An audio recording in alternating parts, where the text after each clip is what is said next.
नारायणं नमस्कृत्यं नरं चैव नरोत्तमं देवीं सरस्वतीं व्यासं ततो जयमुदीरयेत्। 33 कोटि देव और ऋषि 88 सहस्र सीताराम चरण कमल मस्तक नवाता हूँ। भरत लखन रिपुसूदन हनुमंत लाल पावन पदार बिंदु मन में मनाता हूँ। शंकर शिवा के पद बंदन कर बार बार गणपति खजानन के चरण चितलाता हूँ। भाग के किशोर दुज दीजिए आशीष सब एते समय प्रेममयी वंदना सुनाता हूँ। श्रोताओं, हम ये रहस्यमयी चर्चा आप लोगों के समक्ष रख रहा हूँ। मोर मोरनी की कथा, यानी कि ये मोर मोरनी राष्ट्रीय पक्षी पूर्व जन्म में कौन थे, आइए सुनिए इस छोटे से कथानक के माध्यम से। प्रथम सुमिर गुरुदेव को धर गणपति का ध्यान, मोर मोरनी की कथा का करता मैं गान। धर्मध्वज का पुत्र था गुड़ी और बलवान, नई उम्र थी लाल की धर्मवीर था नाम। के घूमत फिरत विपिन एक बारा,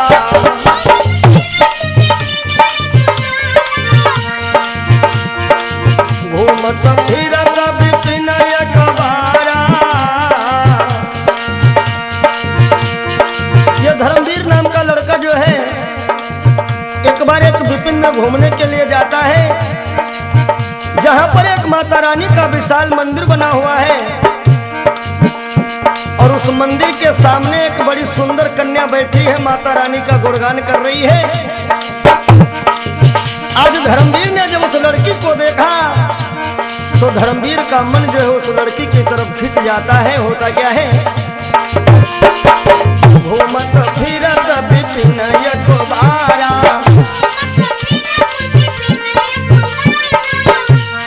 घूमत फिरत विपिन एक बारा। उस कन्या पर, उस कन्या पर दृष्टि डारा।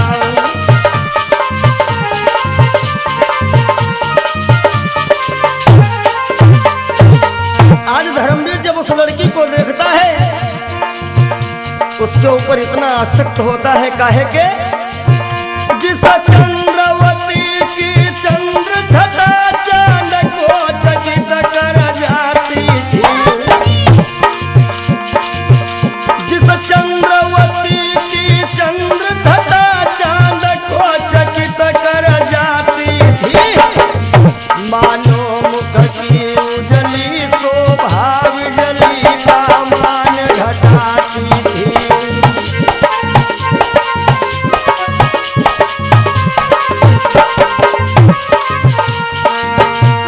मंदिर के द्वारे पर कन्या मां से अरदास लगाती थी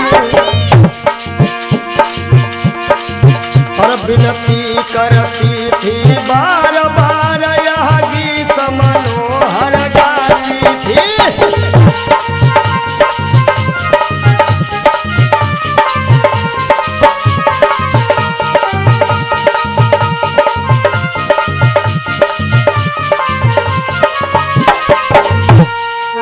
आज वो लड़की माता रानी के भवन में बैठी हुई मैया रानी से अरदास कर रही है और बिनती मेरी, बिनती मेरी, बिनती मेरी स्वीकार करो अम्बे मैया, अम्बे माँ, अम्बे माँ मेरी माँ शेरा वाली, भर दे झोली खाली मेरी माँ शेरा वाली।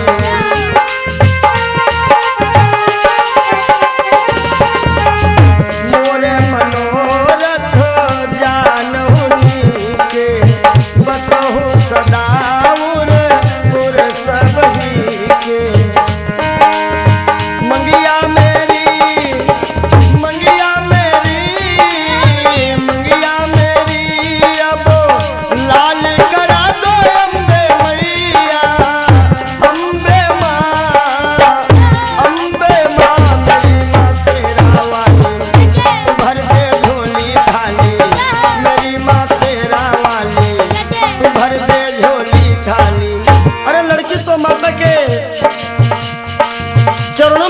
मन को लगाए ध्यान कर रही है। देखिए ईश्वर की लीला कैसी होती है।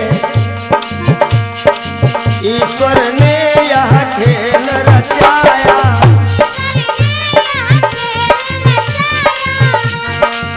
ईश्वर ने यह खेल रचाया,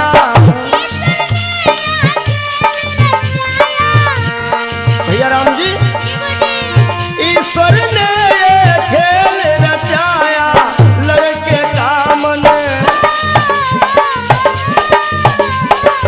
लड़के का मन उस पर आया।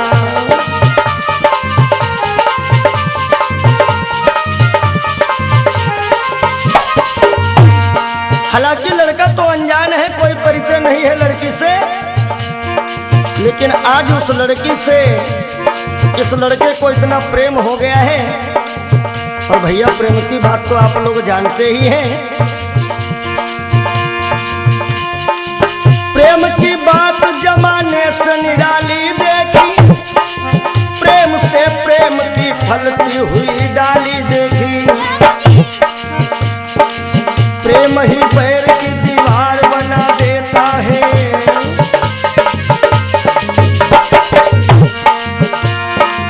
प्रेम ही पैर की दीवार बना देता है, और प्रेम पत्थर को भी भगवान बना देता है।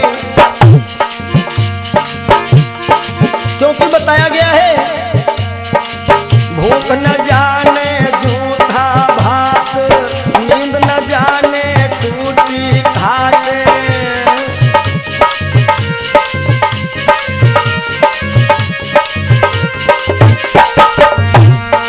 भूख न जाने जूठा भात, और नींद न जाने टूटी घाट। प्रेम न जाने जात कुजात,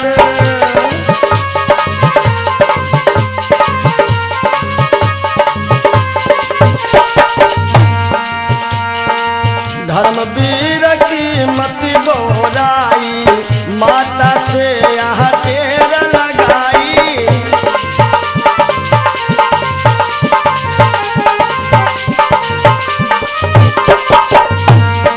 आज धर्मवीर बोरा जाता है, उसके ऊपर इसका भूत सवार होता है, और होश को भुला करके जोश में माता रानी से कहता है, कसम खाता है, हे मैया, मेरी एक विनती स्वीकार करो। यदि तुम में कोई शक्ति है तो मेरा उस कन्या से विवाह करा दो। मैं कसम खाता हूं, जिस दिन अपने इन हाथों से उस कन्या की मांग में सिंदूर भर दूंगा, तो उसी दिन मैं अपने शीश को तुम्हारे चरणों में चढ़ा दूंगा। जिस दिन अपने कर से इसके सर में सिंदूर लगा देंगे, हे मेरी मैया, जिस दिन अपने कर से इसके सर में सिंदूर लगा देंगे, तो उसी रोज तेरे दर पे हम अपना शीश चढ़ा देंगे।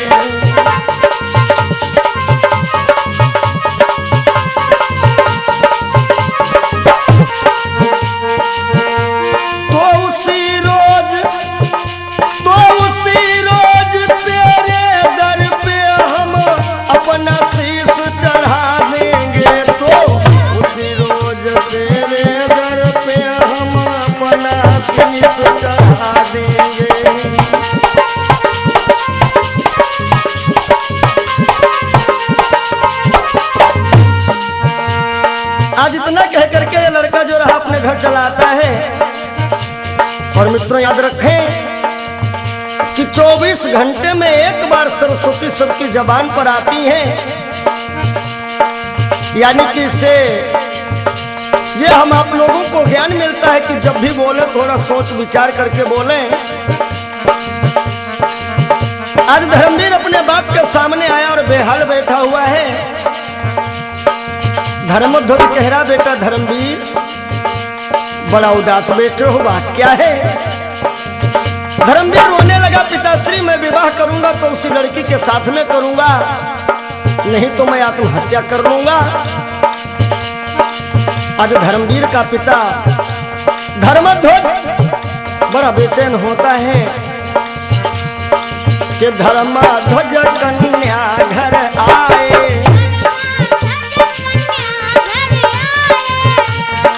धर्मध्वज कन्या घर आए।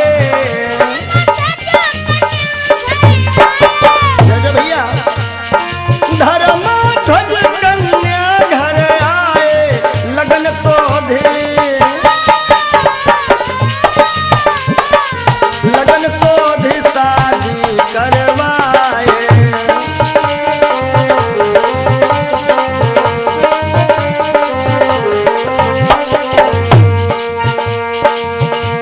आज धर्मध्वज उस लड़की के घर पे जाते हैं, विवाह की सारी तैयारियां हो जाती हैं। बड़ा धूमधाम के साथ में धर्मध्वज और उस लड़की के बाप ने परस्पर सीने से सीना लगा करके समधि संबंधी वाला पूरा रूप अपनाते हैं। आज विधि विधान के साथ में इस लड़की का विवाह संपन्न होता है। आज देखेंगे कि लड़की की विदाई हो रही है। जब कन्या की भई है विदाई, साथ चला कन्या कर भाई।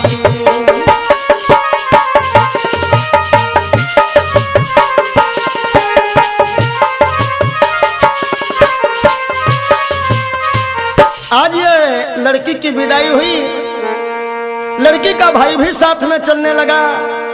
अब जरा ध्यान देंगे कि देखिए 3 लोग जा रहे हैं, ये नवयुवक धर्मवीर और उसकी पत्नी और धर्मवीर का साला यानी लड़की का भाई।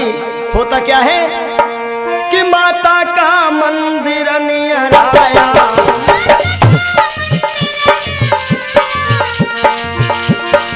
माता का मंदिर नियर आया और धर्मवीर नहीं शीश झुकाया।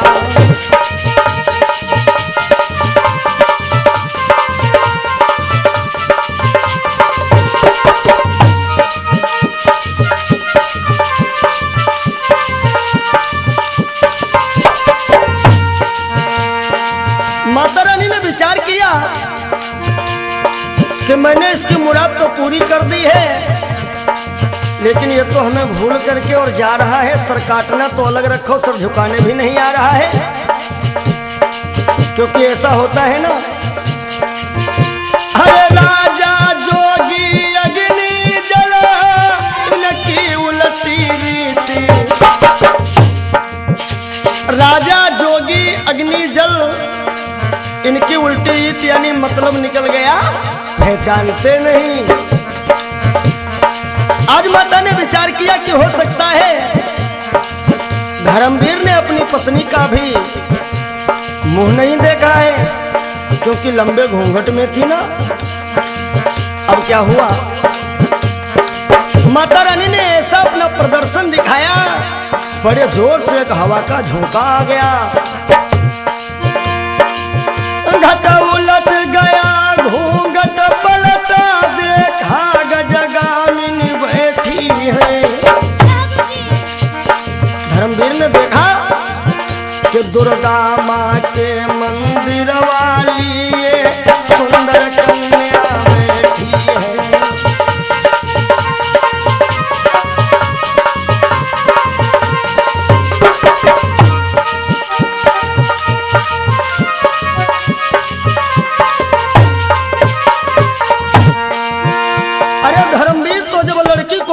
उधर उस मंदिर को देखा,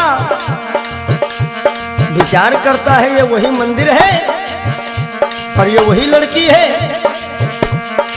धर्मवीर अपने साले से कहता है कि तुम अपनी बहना के पास में बाहर ही बैठो और हम थोड़ा मंदिर को जाते हैं।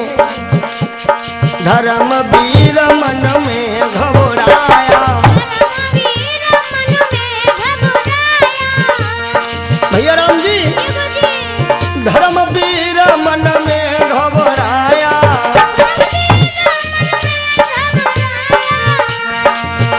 अरे धर्मवीर मन में घबराया,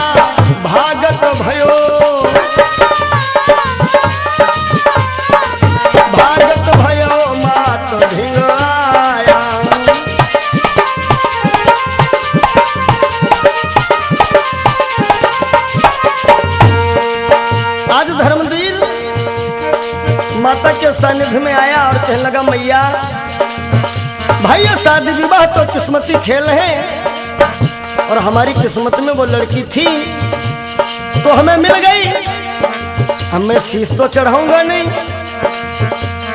मंदिर से धमाके की आवाज आई। माता रानी कहती है, धर्मवीर याद रख, यदि तू मेरा खप्पन नहीं भरेगा तो तेरा सारा परिवार में नष्ट करके रखूंगी। हाय हाय, धर्मवीर इतना घबरा गया तो झट शीश काट कर धर्मवीर माता के चरण में चढ़ा दिया। झट शीश काट कर धर्मवीर माता के चरण में चढ़ा दिया और मानो सच्चे मन से उसने माता में मन को लगा लिया।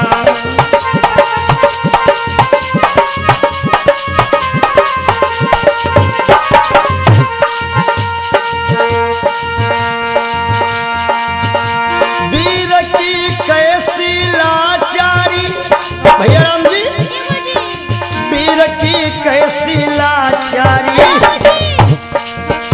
मेरी शेरा वाली मात तुम्हारी महिमा है न्यारी।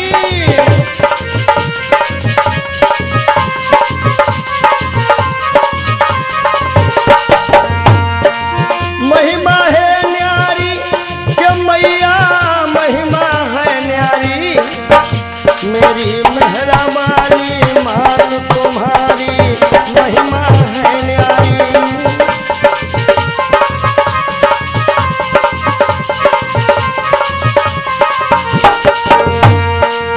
और इधर भागवत प्रेमियों, जब काफी समय हुआ धर्मवीर बाहर निकला। आज वो लड़की मन ही मन सोच रही बात क्या है, पति देवता अभी तक नहीं आए। लड़की ने अपने भैया से कहा कि भैया अरे जाके देखो तुम्हारे बहनोई अभी तक नहीं आए हैं। और आज जब इस लड़की का भाई मंदिर के अंदर जाता है, गजब हो गया।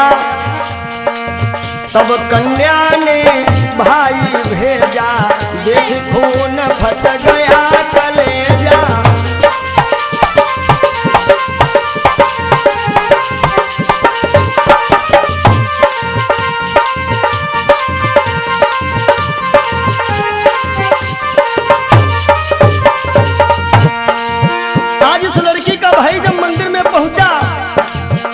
देखा कि बहनोई का धड़ अलग पड़ा है और सर अलग पड़ा है। बेचारा भाई फूट फूट करके रो रहा है। अरे मन में सोचा तब भाई ने, हाँ विधना क्या उत्पात किया। मन में सोचा तब भाई ने, हाँ विधना क्या उत्पात किया। और सोचेगी बहना मन अपने भाई ने पति को मार दिया।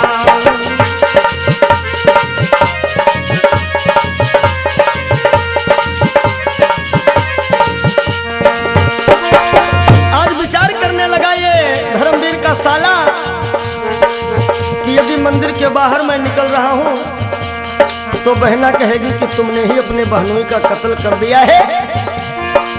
इसलिए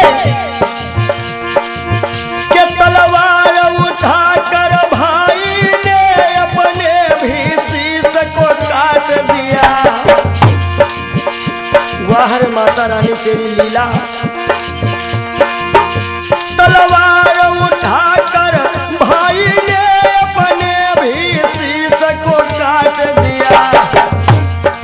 और इस लोक लाज के चक्कर में भाई भी है परलोक गया।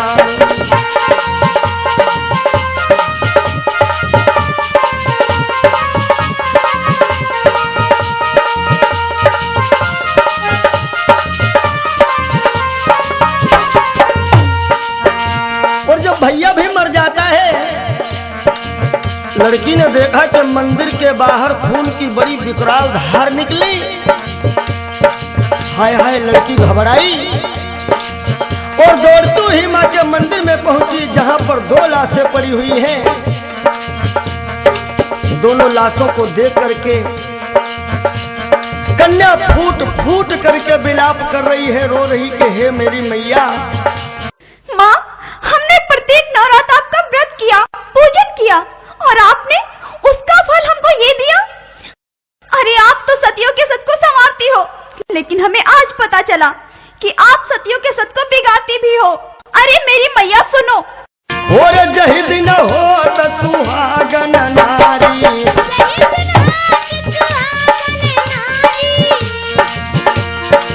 जहि दिन होत सुहागन नारी, अरे पहले पूजा करत तुम्हारी।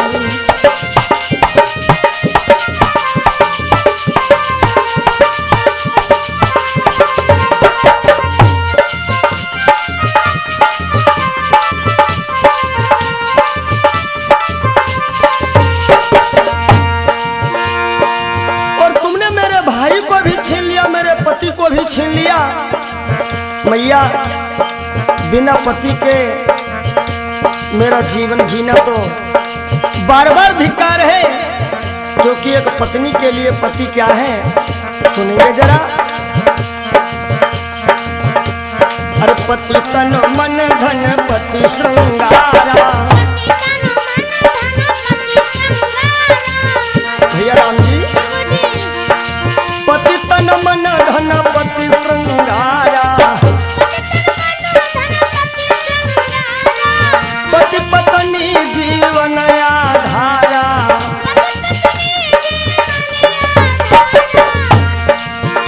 और नारी धर्म व्रत देवन दूजा करहि निरंतर,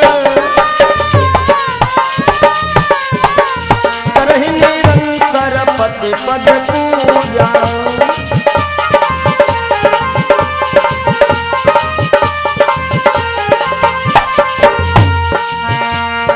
पति बिन सोनी मांग पुत्र बिन घर है सोना, अरे पति बिन सोनी मांग पुत्र बिना घर है सोना, दो मुक्ति के द्वार दो बिन दुख है दूना।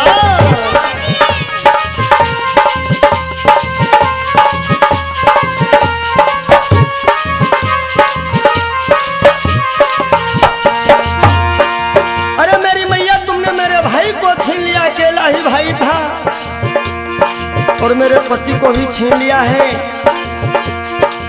तो याद रखो मेरी मैया। अरे मेरी मैया सुनो, यदि आपका खप्पर इन 2 लाशों से नहीं भरा है तो तीसरी लाश हमारी होगी माँ, हमारी होगी। अरे कन्या कर में खड्ग उठाई,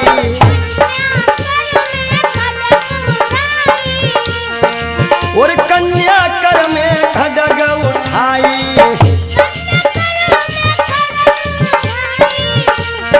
भैया राम जी, कन्या कर में खड्ग उठाई, मंदिर से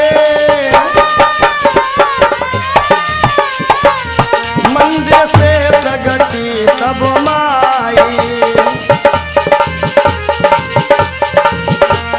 प्रेम से बोलो शेरा वाली मैया की,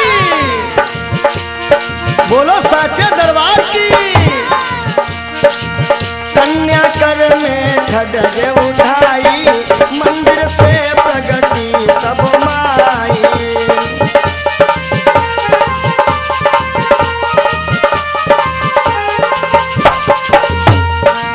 आज माता रानी प्रकट हो गई और कहती हैं, अरे कन्या, हम तुमसे अधिक प्रसन्न हैं, जो भी वरदान मांगना है वो मांग लो। आज कन्या कह रही है, मैया हमें कुछ नहीं चाहिए, हमारे पति को और हमारे भाई को जीवन दान दे दो मेरी माँ। आज माता रानी कह रही है, जाओ कन्या, मैं तुम्हारी मुराद पूरी कर रही हूं। इन दोनों स्वरों को उठाओ और ये पड़े हुए जो धड़ हैं, इन धड़ों में दोनों स्वरों को जाकर के जोड़ दो, ये जीवित हो जाएंगे। कथा प्रेमियों, आज वो लड़की जो है दोनों स्वरों को उठा करके दोनों धड़ों से जोड़ती है। ये दोनों जिंदा हो गए, मगर जल्दबाजी में कुछ गड़बड़ हो गया है। क्या हुआ है? पति भाई का शीश उठाया,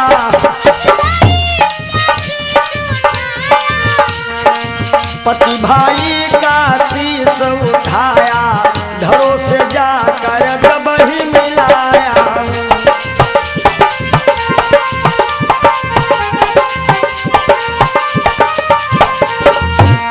दोनों जिंदा हो गए, लेकिन क्या हुआ है भैया कि भाई का सर पति के धड़ में, पति का सर भाई के धड़ में। वह है जल्दबाजी का खेल। अपने भाई का सर पति के शरीर में लगा दिया और पति का सर भाई के शरीर में लगा दिया। भाई का सर पति के धड़ में, पति का सर भाई के धड़ में, और दोनों को जीवित देखा जब लड़की पड़ गई कौल घर में।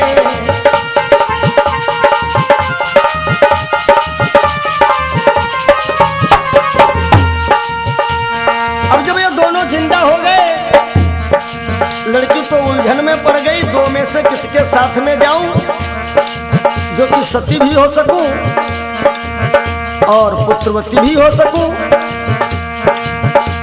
कि किसके साथ आज मैं जाऊं।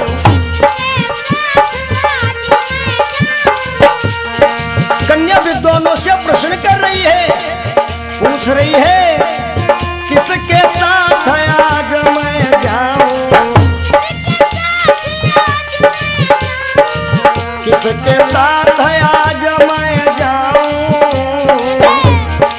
होकर सती को मैं पाऊं।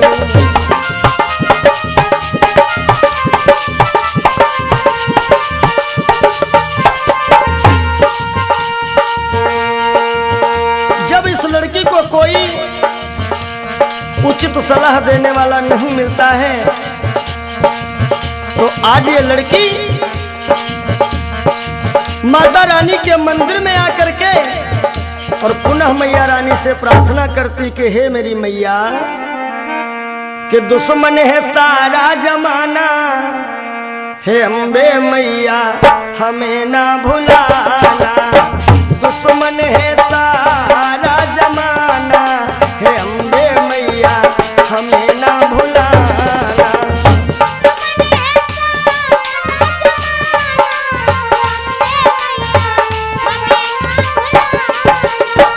हमें ना भुलाना मैया, हमें ना भुलाना, हमें ना भुलाना मैया, हमें ना भुलाना। और मुझको तुम, मुझको अब दरस दिखाना, हे अम्बे मैया हमें ना भुलाना।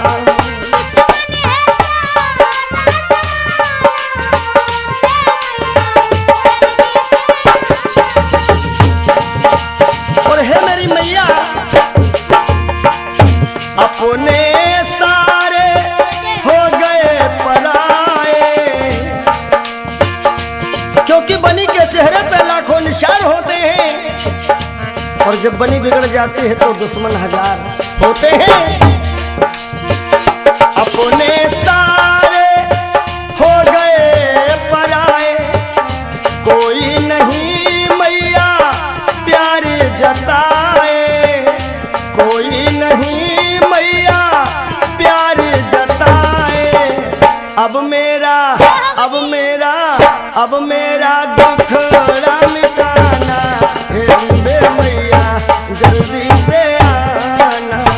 दुश्मन है सारा जमाना, हे अम्बे मैया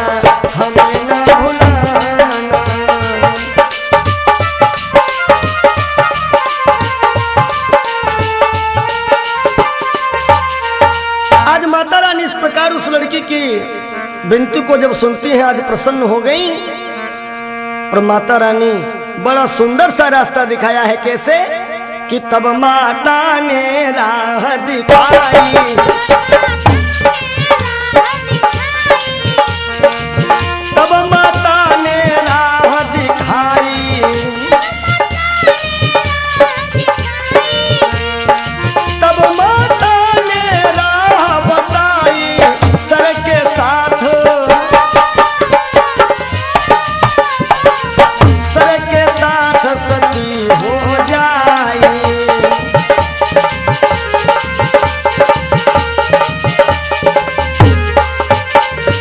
लड़की कह रही है कि हे मैया, ये बात तो आपकी सत्य है। देखिए ये नियम होता है, कोई भी नारी अपने पति के सर के साथ में सती होती है, क्योंकि सर की जो होती है ना वो पहचान होती है। लड़की कह रही मैया, सर तो पति का है, सती तो हो जाऊंगी, लेकिन शरीर तो भाई का है, मैं पुत्रवती कैसे बनूंगी? माता रानी ने कहा पुत्रवती तू बनेगी भोग से नहीं बल्कि योग से, यानी कि शरीर से शरीर का बिना संपर्क किए हुए ही तो मां बन जाएगी। और अगले जन्म पुत्र तुम पाओ,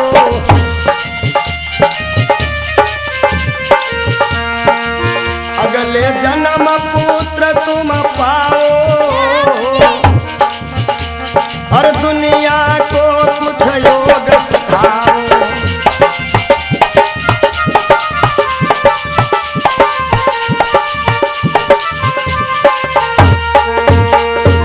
अगले जन्म में तुम माता बनोगी।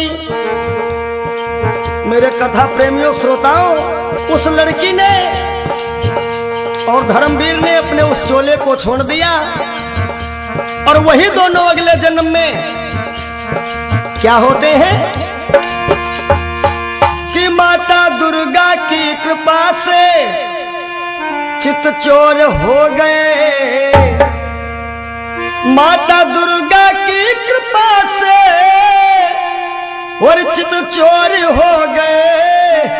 अगले जन्म में मोर नियर मोर हो गए।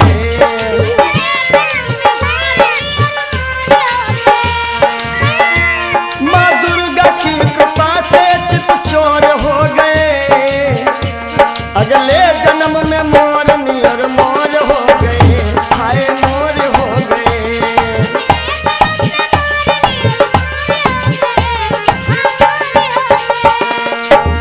देखिए जो मोर मोरनी है, इनके जब बच्चे होते हैं भोग से नहीं बल्कि योग से, यानी शरीर से शरीर का संपर्क नहीं होता है।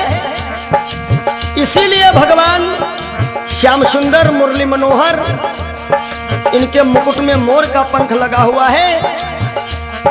मोर का पंख मतलब योगी का प्रतीक है। मोर का पंख, ब्रह्म भी भोगी नहीं है, योगी है। ठीक इसी प्रकार मोर पक्षी भी भोगी नहीं है बल्कि योगी है। भगवान के घर देर है, अंधेर नहीं है, अंधेर नहीं है।